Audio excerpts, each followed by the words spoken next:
Hello everyone, and welcome to today's live broadcast, How Small Things Can Have a Big Impact on Research and Breeding in Your Rodent Colony, presented by Mandy Horn, MS, and Sherry Wildt, MS, MBA, Certified Manager of Animal Resources. We're excited to bring you this educational web seminar presented by LabRoots. I'm Judy O'Rourke of LabRoots, and I'll be your moderator for today's event. This presentation has been approved for continuing educational credits. If you want to obtain your credits, please click on the Get Your Free CE Credits button located in the lower left of your screen. This will take you to a page listing all of our speakers and presentations. Please select the CE button under the presentation and follow the instructions to claim your certificate.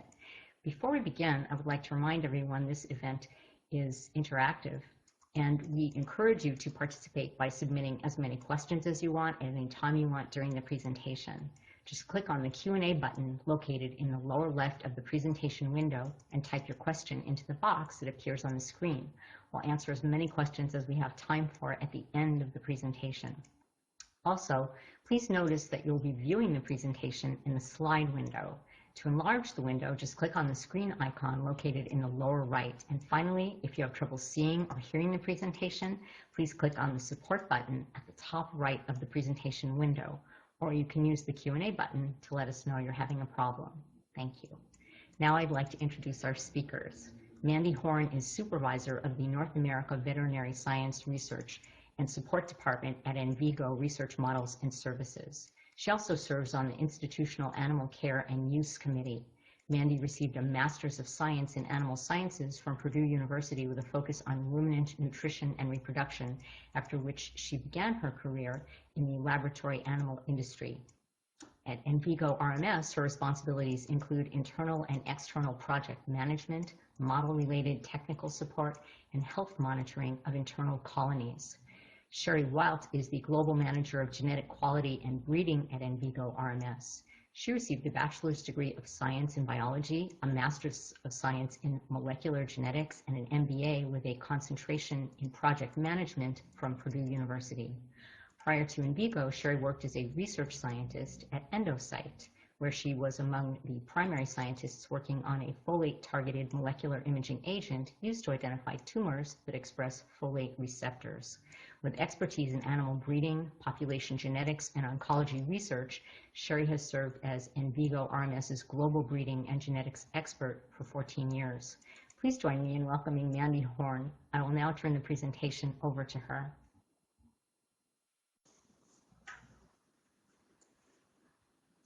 Thank you, Judy, and I appreciate the opportunity to speak to you all today on our topic, How Small Things Can Have a Big Impact on Research and Breeding in Your Rodent Colony. To get started today, my portion is involving questions on do housing and husbandry matter? So today we'll be going through 4 topics.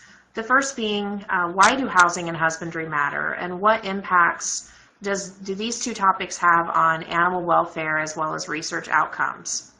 What parameters should be considered?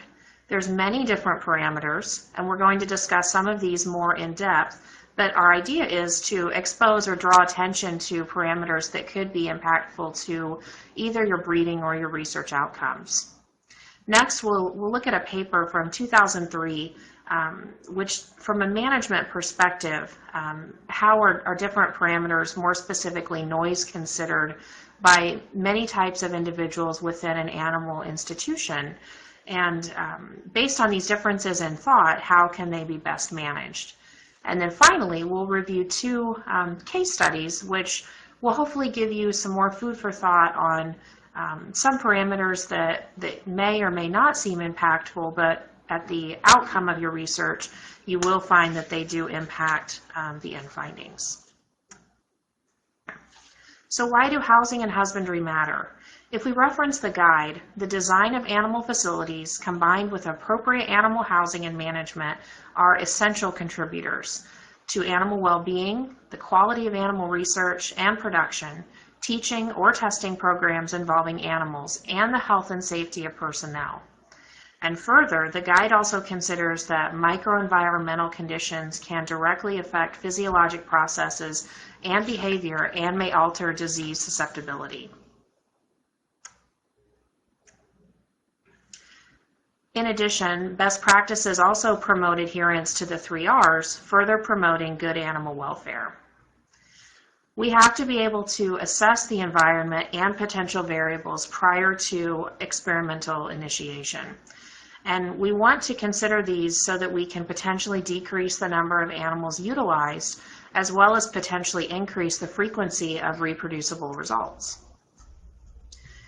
We should also document the husbandry techniques, the environmental conditions, and any other parameters for future reference, so that we can allow ourselves to further refine our studies.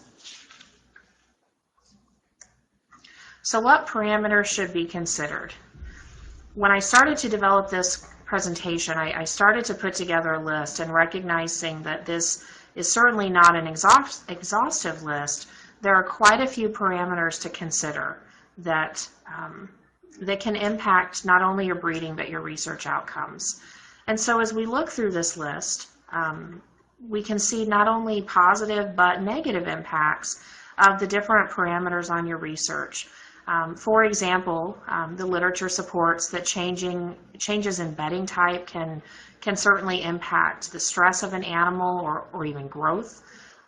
Changes in diet can affect your gut microflora and further impact potentially growth. Enrichment and handling are certainly need to be considered. Any type of noise, vibration, or olfactory stimuli, those have all been reported to impact breeding, sometimes positively, sometimes negatively within your research institution. And as we look through some of these others, lighting and temperature, as well as humidity, those can impact, and you may not recognize that you're impacting your research if you're not aware. Certainly caging and cage density, as we increase or decrease those parameters, specifically cage density, you can create stress to that environment and therefore alter the research outcome. Obviously, the experimental variables are going to impact your research, but being aware of all of those and potential interactions is important. And then pain and distress or restraint, as well as transportation, can cause some animal welfare concerns or other potential impacts to stress. And so really just, the point I'd like to make with this slide is that nothing should be left out. And as we're developing our studies, as we're developing our breeding programs within our institutions, we should consider all of these parameters and really, not leave any stone unturned as we develop our programs. So in 2003, Jane and Baldwin set aside and developed a pilot study focusing on laboratory animal stress within their housing environment, and if the investigators were aware that stress can impact or affect their physiological data. So this was a pilot study to determine the prevalence of noise in the facility and whether the researchers were aware that noise can affect animal physiology. This group sent a survey to 49 scientists involved in animal research in the U.S. Their response rate was 59%, and they found that their survey indicated 2 trends: either that the recommendations for animal housing in the research institutions was largely ignored, as well as a dichotomy existing regarding noise and what is observed versus what is acceptable. From that point, they hypothesized the following: that the investigators would fall within 3 different constructs. The first being that, or the first 2 being that either there was awareness that environmental factors affected animal physiology, as well as awareness of environmental conditions within their own facilities. And then the third being the perception of an existence of a mind-body interaction in an animal. So they further took the first 2 constructs and broke those down into 4 separate areas. And they termed those as an unaware group, an aware/aware group, an unaware/aware group, or an aware group. And so as they further looked at these, within the unaware group, this group does not know that the environment can affect an animal's physiology. And this group really just lacks an understanding of stress physiology. So these types of people within your institution may be, a delivery person of a lab supply. They're just not aware that environment impacts animal physiology. The second group is aware that the environment can affect an animal's physiology, but they're unaware of the conditions in their own animal facility. An example of a person in this group might be a principal investigator. And so they're certainly well versed in the physiology aspect, but they're not involved in the day-to-day within the vivarium. And so they just don't have a good grasp of the conditions in their own facility. The third group, the unaware-aware group, is unaware that the environment can affect an animal's physiology, but they do know the conditions in their own facility. And so this might be a technician or an animal facility personnel that spends lots of time in the facility, but they just lack the awareness of the literature or the full understanding of how noise can impact animal physiology. And then the fourth group is the aware group. And this group is aware that the environment can affect the physiology and of their facility's condition. So this might be your veterinarian or a vivarium manager within the site. And so the conclusion that they came to is there's a lack of awareness between investigators and personnel maintaining and inspecting animal facilities regarding noise.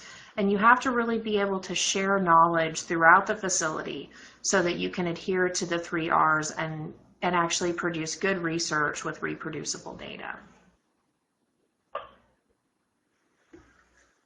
From a management perspective then, looking at that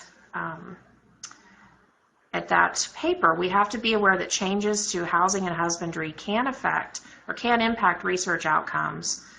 We have to be involved with our investigators, what type of research is being conducted and how it could be impacted, and then recognize that nothing is out of the question. We have to consider every detail potentially impactful. So now I'd like to go through a few scenarios just to give you maybe a better understanding of some things that we may have experienced and how we were able to find that something that we didn't consider either from a research technician side or from a technical perspective was impactful. And so the first example involved a growth, body weight, glucose, and HbA1c study in Zucker rats. This was a 12-week study where the animals were monitored on a weekly basis for the various parameters in order to gather more phenotypic data on the model. And so the research technician reported that non-fasted blood glucose values were significantly greater during week 7 compared to the other weeks, which we know is atypical of the model phenotype. The Zucker model is not a diabetic model and therefore should have a more normal non-fasted blood glucose. So the results were really intriguing to us. And so we began to investigate and reviewed various parameters, including the timing of the glucose monitoring, ensuring consistency week to week, looking at light changes within the animal room to see if there were any impacts or changes to that. Were there changes to the personnel? Did we have a technician come in and perform the cage changes in those animals that maybe isn't the normal technician? Did we have a technician on vacation, and so we had someone else come in? We ensured that the bedding and the diet hadn't changed. We were still feeding the standard diet, still using the standard bedding for that model, and then also reviewed the cage cleaning schedule within that room. And so upon reviewing all of this data, we realized that the cages were cleaned within this facility or within this room prior to blood glucose measurements. And the reason was that the animal technician wanted to ensure that the research technician had the best possible environment to perform the part of her study, which was taking the blood for measuring blood glucose and just ensuring that the room was clean. So certainly not any malicious intention. The animal technician just like I said, wanted to ensure that the research technician had the best possible environment available.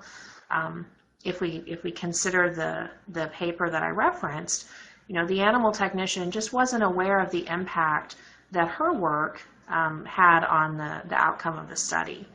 And so what we found was that when the research technician discussed the importance of not performing a cage cleaning prior to the measurement of blood glucose and alluded to the fact that that can cause stress, which can lead to a higher blood glucose value, when we were allowed to, or when we helped explain that, then the technician better understood and made sure that on her end, she did everything possible to not negatively impact the study.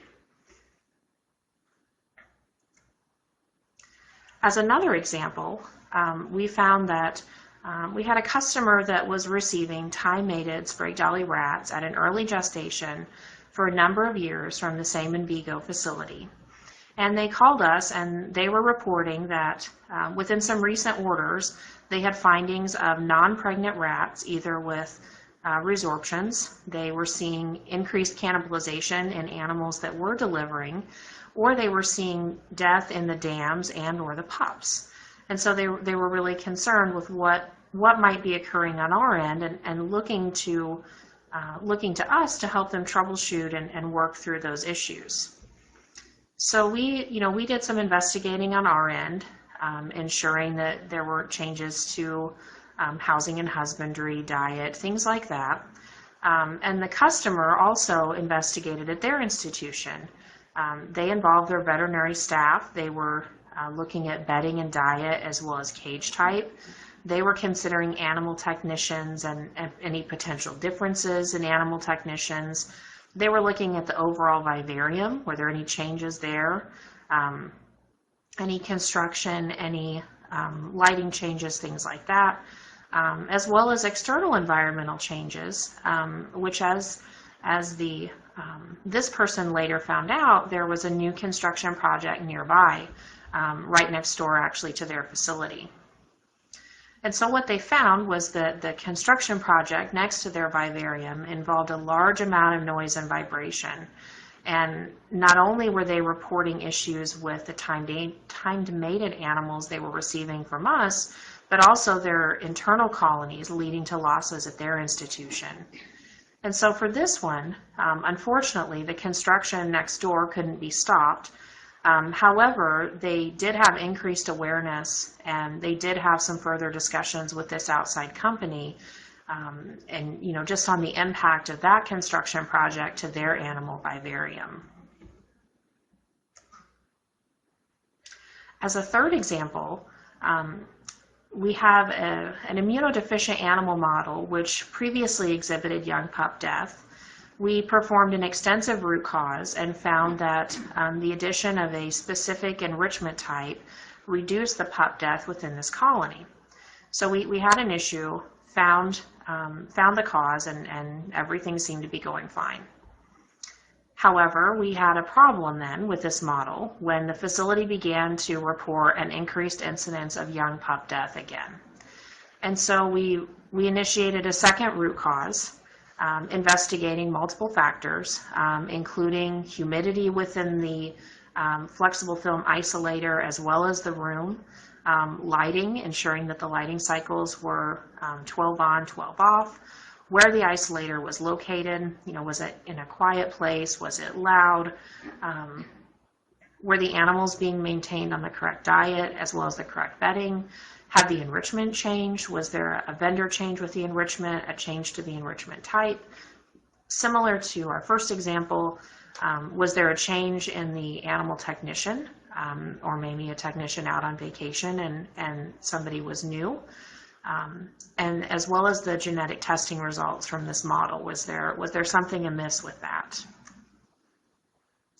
What we found out from this was that the technician was a new technician overseeing the colony, and she failed to utilize the crinkle paper enrichment in the breeding cages over a 2-week period.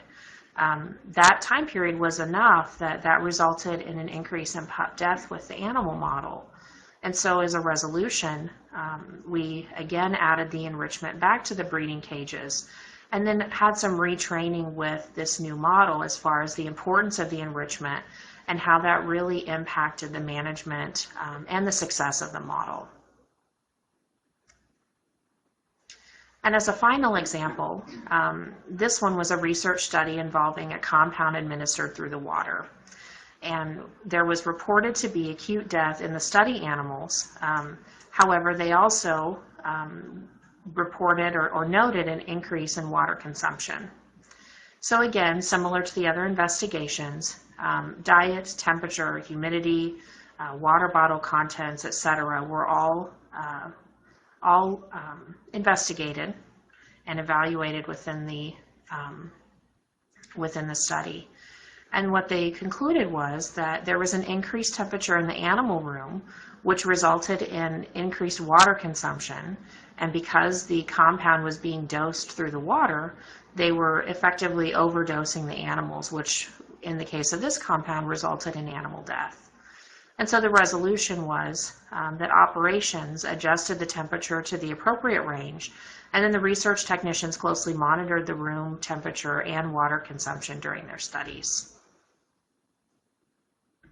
So in conclusion, for this piece of the presentation, I hope you recognize that communication is key between all individuals within your vivarium, from your supporting staff, your animal technicians, your vivarium managers, veterinarians, principal investigators, your summer help that comes in. It's very important to have good communication. And you have to be knowledgeable about practices and procedures in your institution, as well as any potential impact on either animal well-being or a study outcome. And then finally, animal technicians, veterinary staff, managers, and investigators should work closely, especially if there are any changes to any of these procedures.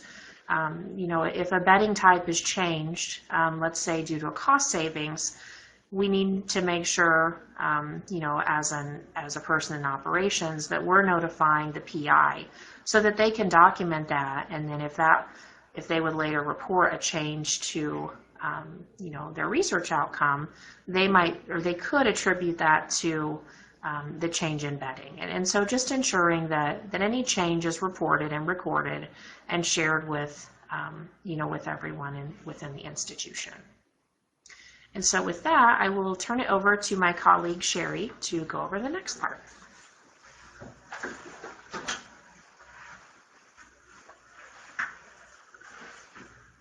Hello everybody, thank you for joining. Today I would like to talk about genetic background as a research variable. And so as an overview, what I'd like to start with today is just some common breeding schemes, colony management, and genetics. And then we'll talk about genetic background and how it can affect gene expression. So the first thing I wanted to talk about was what genetic background does your model have? I think a lot of people order animals, they get these animals into their facilities, and they don't often think about the genetic background and that it can change over time. So we're going to talk about some common breeding schemes. I'm going to really focus on the most common ones, which include inbreds, outbreds, hybrids, and then mixed models. For inbred strains, those are typically animals that have been sib-mated at least 20 generations. They are considered genetically identical, so they are isogenic. Many inbred strains have been bred for a particular trait. They reduce research variability, so there's a pro with the inbred strain, and they're on a stable genetic background, so it's much harder for the genetic background to change over time, but they are less vigorous. They don't produce as well. They usually have a smaller litter average. This is just an example of one inbred strain, which is the C57 Black 6 mouse. We also have outbred stocks. So when you're dealing with an outbred model, I think a lot of people tend to want to refer to those as outbred strains, but actually we would refer to those as a stock. And they should be different from animal to animal genetically. We want to maintain those in a colony of at least 25 unrelated pair. Actually, here at Envigo, we would actually keep those in a colony size of no less than 50. But typically, as long as the pairs are unrelated, you can go down to 25 pair. And they have hybrid vigor, so they're very healthy animals. They have higher litter averages, and they could possibly translate better to human studies. There's a little bit of argument on that one, but so a lot of researchers believe that they translate better. But on the downside, they can increase variability in between replications of your study. And the genetic background is more unstable. So it's much easier to affect the genetic background through selection pressure or some things the technician might be doing. So that's a downside. And here's just another example. This is an outbred rat. It's a Sprague dolly.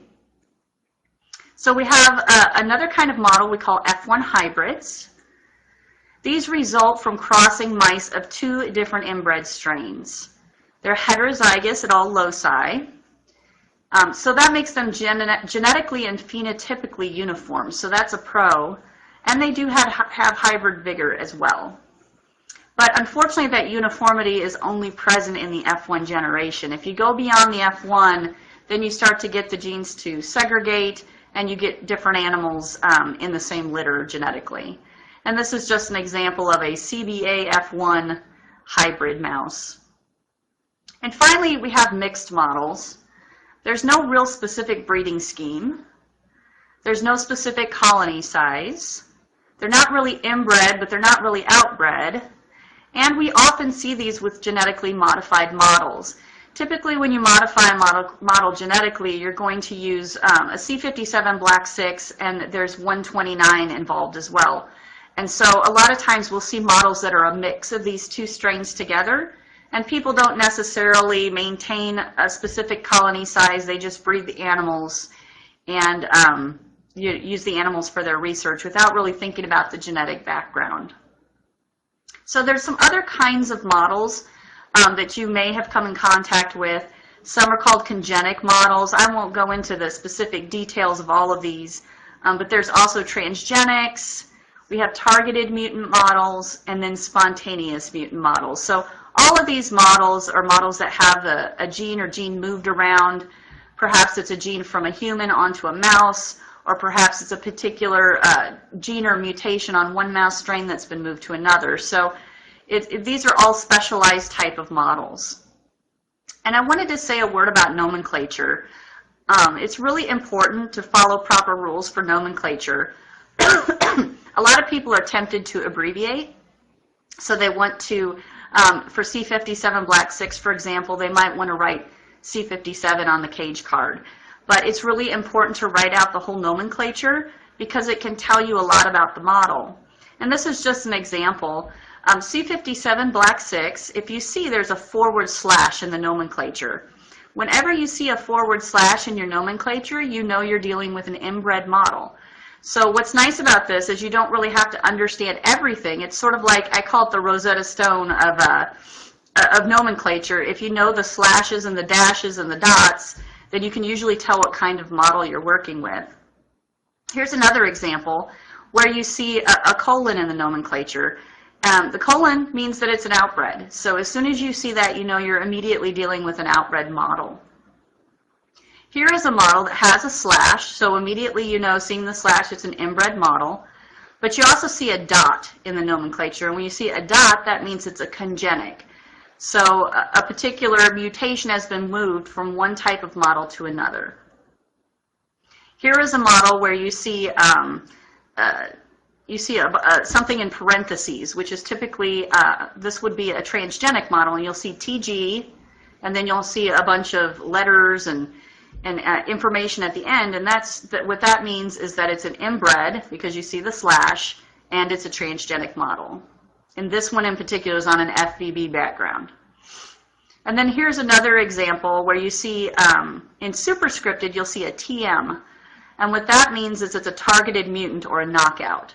So if you know all those little tricks and hints, it can tell you. This one in particular is on a C57 black 6, so it's an inbred, again, and there's a /.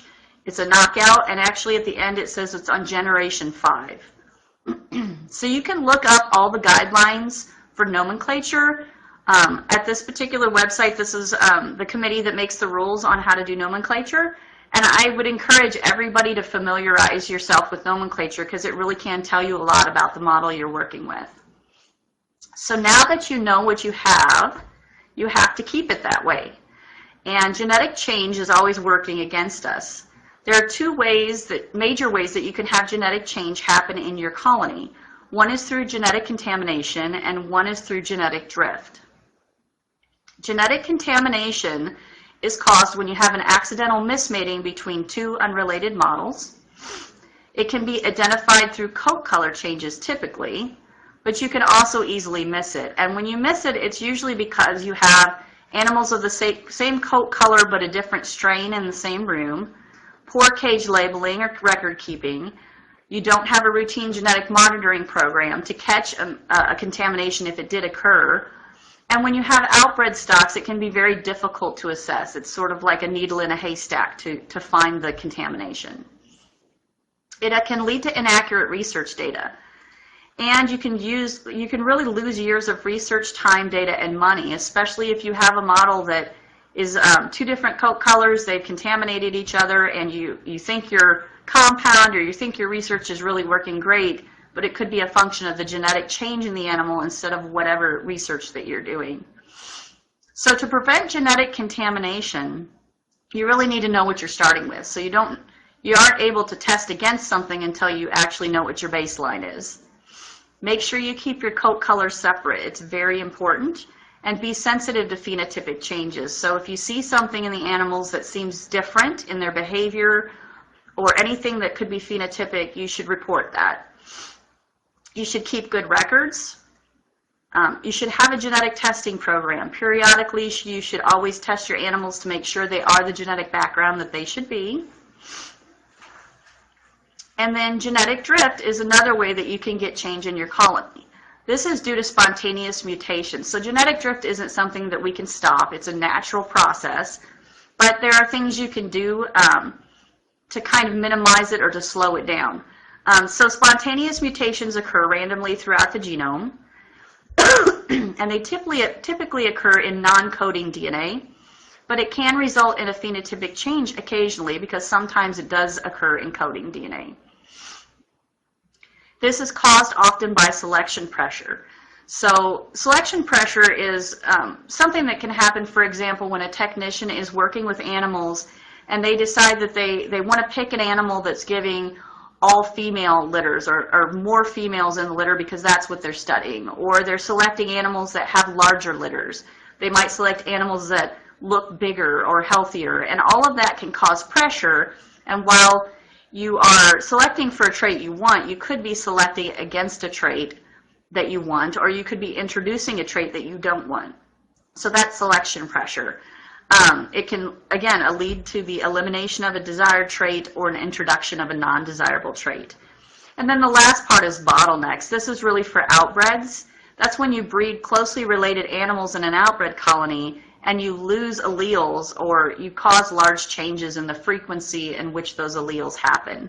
And this is just a nice example of how bottlenecks work. So in this example, you could think of the first bottle as being a colony of animals, and some of them carry the white gene and some carry the red gene.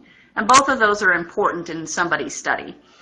And if you decide to take the colony and rederive it or start a new colony, and you only select a handful of animals to do that, in the end, your population that you're starting with in the third figure here is going to have far more red than white. And in the end, you may end up breeding the white out completely. So this is what genetic bottlenecking is, and what you have to do when you start a new population or you're maintaining an outbred, to keep that change from happening, you need to maintain an appropriate size, a colony size, and that would be 25 unrelated pair or more. So to minimize genetic change, you need to maintain the appropriate number of animals in your colony, avoid selection pressure, you need to follow a specific breeding protocol, have excellent record keeping, monitor your colonies, and just know what you're starting with and know what you want to shoot for in the end. So the last part of this talk, I really just wanted to do a few case studies on how genetic background matters. I think I've run into some people that have thought that all that matters is the mutation. So it doesn't matter what genetic background the animal is, that whatever mutation it has will cause the phenotype. That's not always the case. For example, we have the LEPR-DB model, or the diabetic mouse, and it is a model of type 1 diabetes. It's a spontaneous single nucleotide mutation in the LEPR gene. And what it causes is obesity and the early onset of juvenile hyperglycemia. There's a massive loss of beta cells and islet atrophy within 2 months after puberty. And this is on the C57 black K-less inbred strain. It causes obesity and transient diabetes on the black 6 inbred strain. So what you can see is you have a much different phenotype on a K-less background than you do on a black 6 background. So it's much more severe on a K-less than it is on a black 6. The SCID model is another good example. This is severe combined immunodeficiency, and on a non-genetic background, it lacks T cells, B cells, severe NK cell impairment, there's no complement activity, there's impaired macrophage development, and impaired antigen-presenting cell function. On a BALB-C background, it only lacks T cells and B cells, but all the other cells work. So there's a very big difference, and I know SCID's one of those where I think sometimes people think, you know, it's such a severe mutation, it doesn't matter what background it's on, but it definitely matters, and your animal's going to be more immunocompromised on a NOD background, and on a BALB-C background, they may be surprised at the result. The last example is I won't, you know, spell out all the letters here, but it's a G93A transgenic mouse model, and it contains several mutant human SOD1 genes, and it's used in the study of ALS. You get severe progressive neurodegeneration of the motor system when you use SJL and C3H inbred mouse models. But the phenotype is much milder if you were to use a black 6, a black 10, or a BALB-C model. So there's a big difference there in the phenotype. Also, if it's on a mixed background, the phenotype is much milder. So in summary, you should know the genetic background of the model that you're working with. Minimize genetic change in your colony. Once you know what you have, know what you're shooting for. So you need to minimize genetic drift. You need to not have genetic contamination if at all possible, but if you do, you need a way to be able to detect that. Remember that genetic background can be a very large research variable. And that's the end of the talk. Thank you.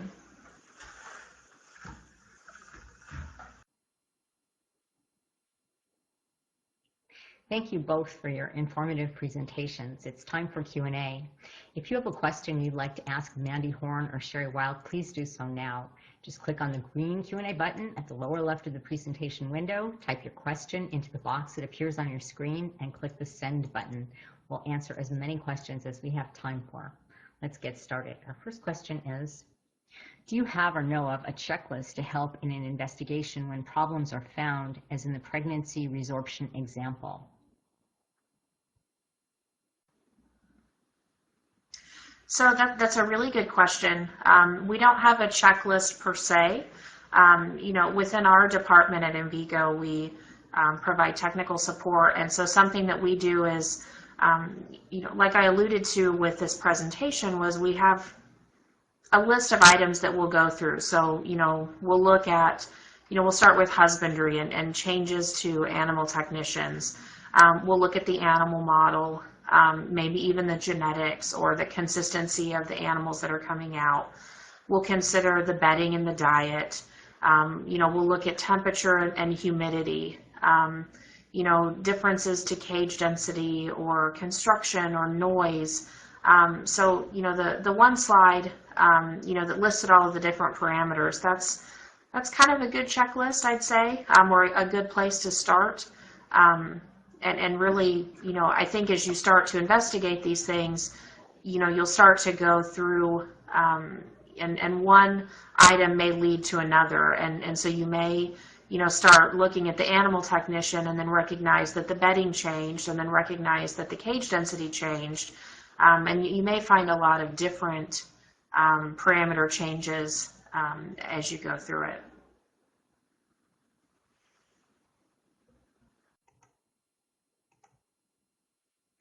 How do you deal when the control group has the same background but is not related to the GM strain? The control group came from somewhere else.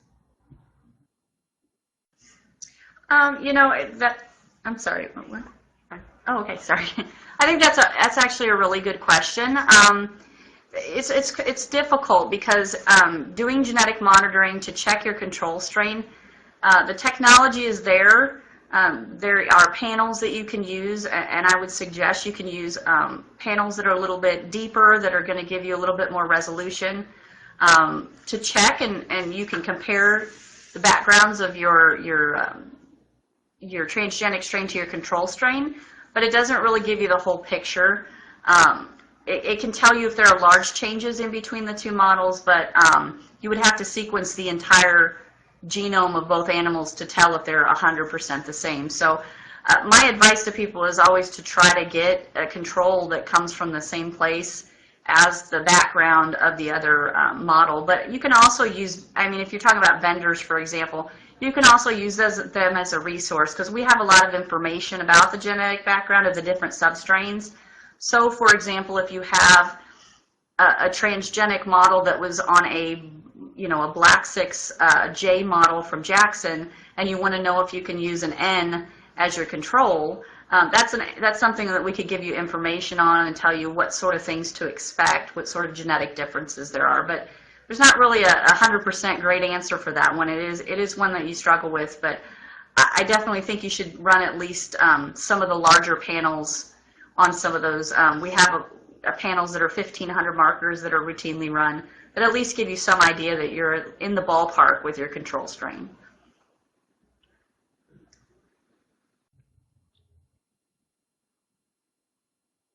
The next person says, this is a question more about environment than genetics. Is there any data or inference that the various methods of rodent ID, ear tags, punches, chips, tattoos might impact the animal and study data?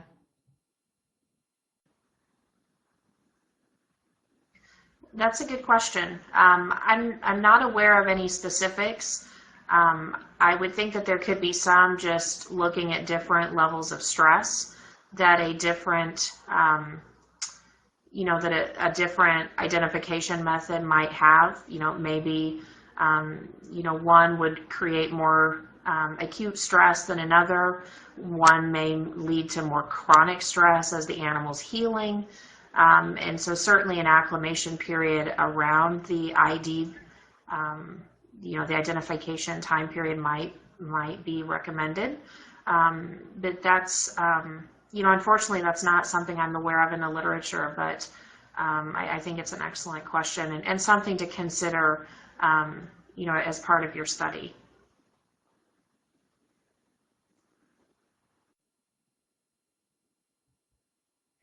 If there are no more questions, I would like to once again thank Mandy Horn and Sherry Wildt for their presentations. Do you have any final comments to share with us today?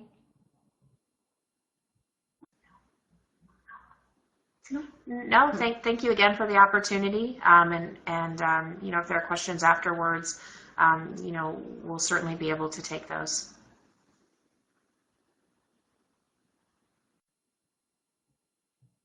Thank you. As a reminder, this presentation has been approved for continuing educational credits.